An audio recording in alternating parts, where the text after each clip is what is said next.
Alright, ladies and gentlemen, here's what we have. A bunch of parts here that need to be reassembled, and we need to get a working engine going again. So, where do we start? What do we do?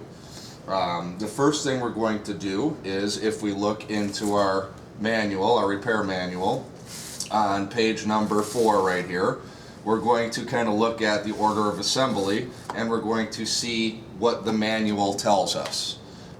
If we look at the first thing in the order of assembly right here, it's going to tell us that we need to install the mag bearing, which we did not disassemble.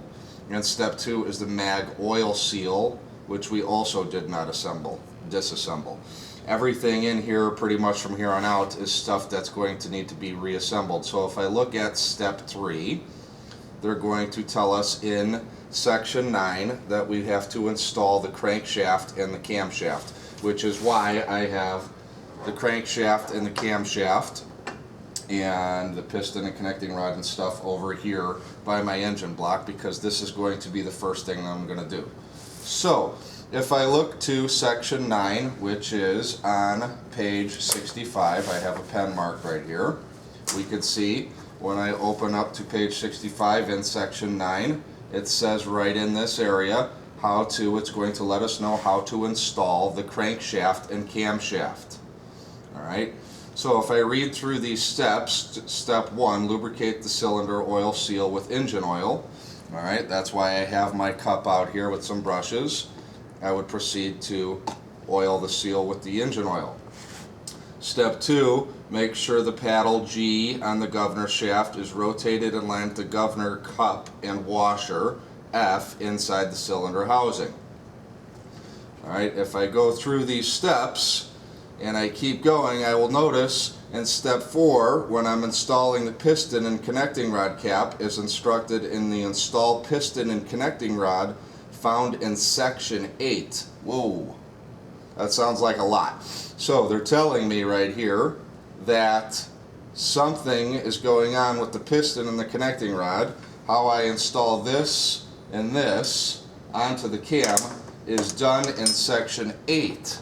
I'm in section 9 right now, so that means I'm going to have to go back to section 8 here and find out where in here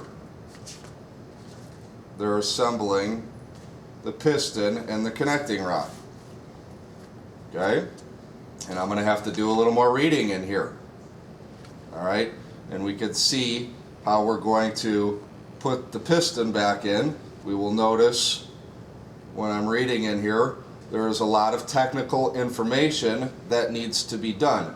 Now during the video, me and Mr. Jursek might show you this, and we might say, okay guys, the arrow on the piston head needs to be faced down like this, so the connecting rod cap could be connected on there the right way, and so the oil could be flicked down in the snap. But if you don't put this in the right way and you don't put the arrow down, or you didn't read in the manual, you would never know that, and you would put this piston back in with the arrow possibly being up, and you would wonder why the connecting rod doesn't fit on the right way.